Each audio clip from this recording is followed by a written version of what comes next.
stealing from me. You don't always take a lot. Sometimes just bits and pieces. Sometimes more. You think I won't notice. But I do. We've known each other for as long as I can remember. Every success, every failure, you've been there beside me, whispering in my ear. Telling me what I could have done differently. How so-and-so did it better. You know my biggest fears. My greatest weakness.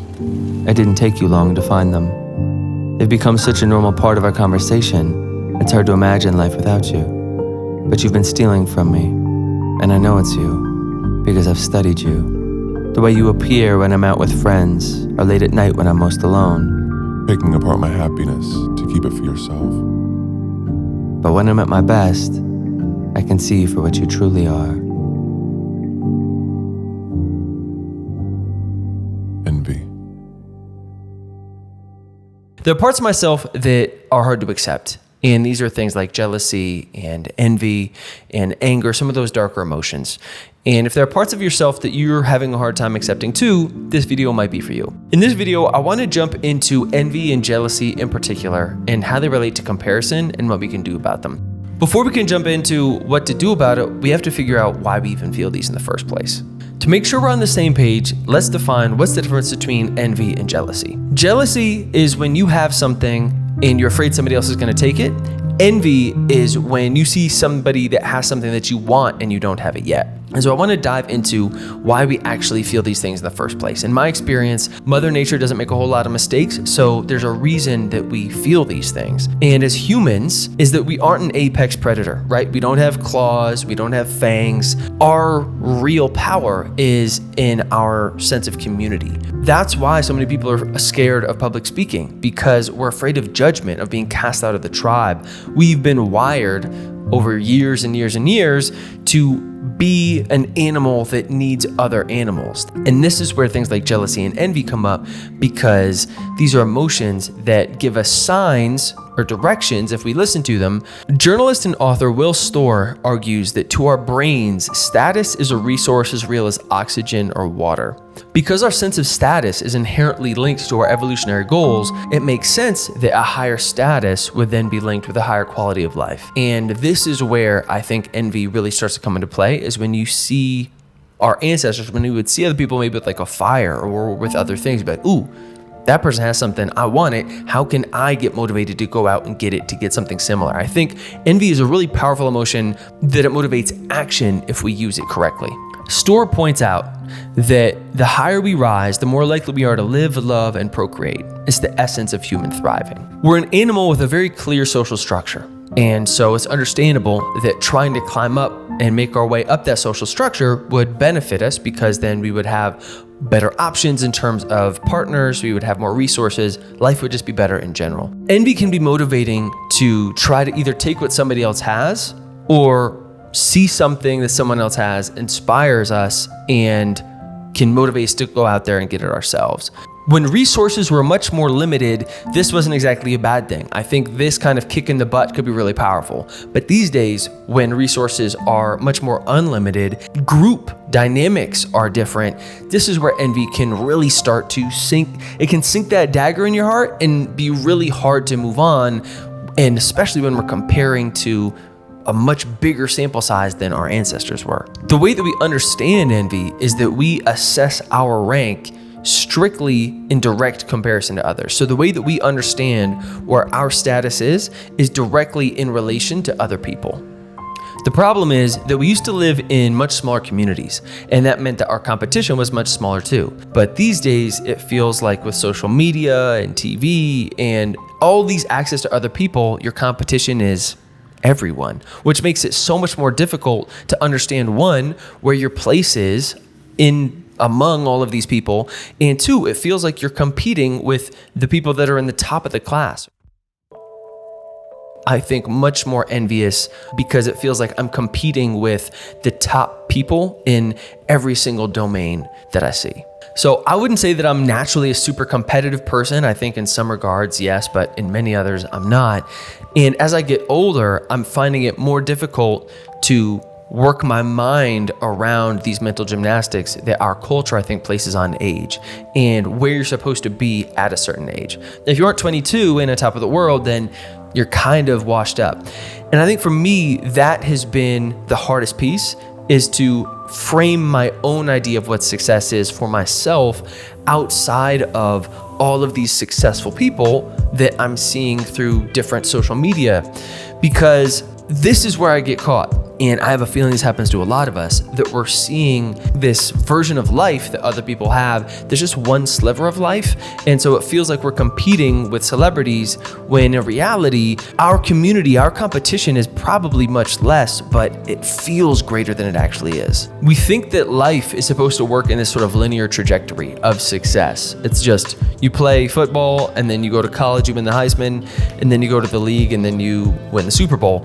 But I would argue that life works much more in concentric circles, that you have highs and lows. And as you learn these life lessons, you continue to kind of hone in and get closer to your bullseye. And so for me, the older I get, the more I'm really understanding that nobody has it figured out. And as scary as that is, because I remember when I was in my early 20s, I figured by 30, I would have everything done and I'd have it all wrapped up. I'd be a rock star, I'd be perfect. Now having some experience, it allows me to ride the waves a little better, having these anchor points in life that I can actually compare to.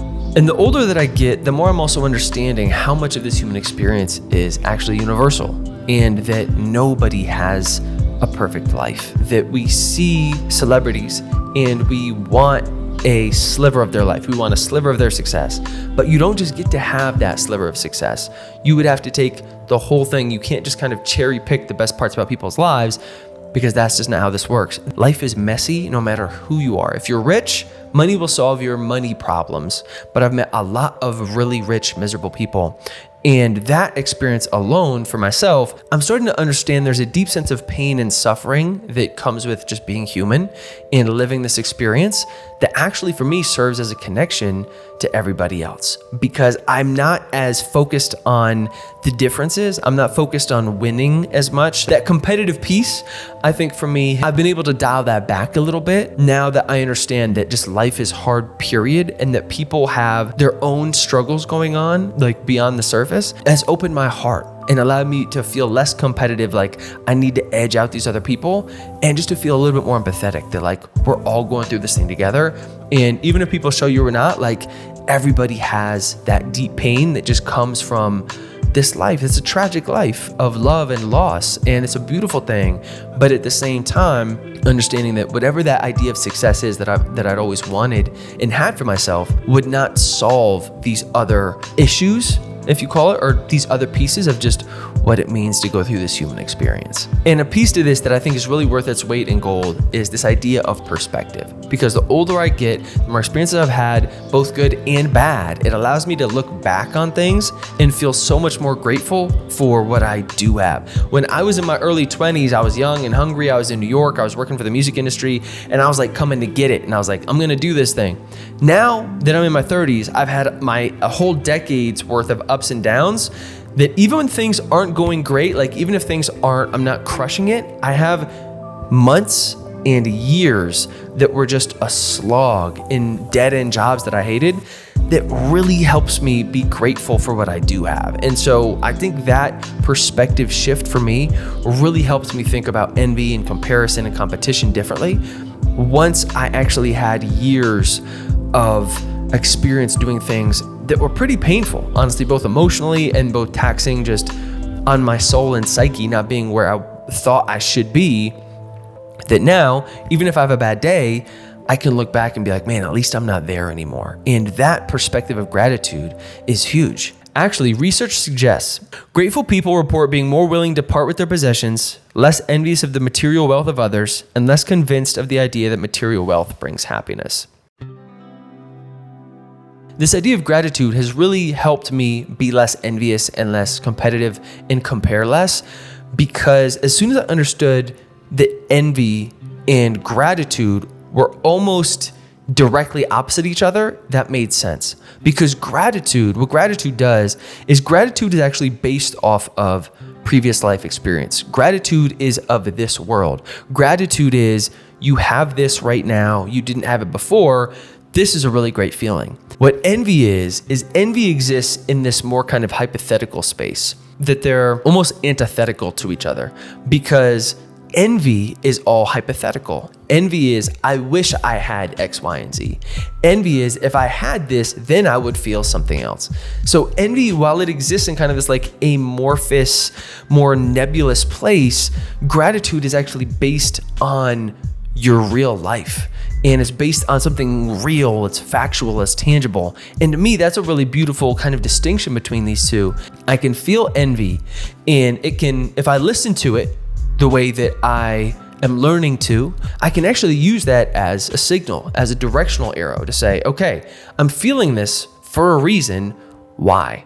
What is it that this other person has that I don't? And is that something that I really want?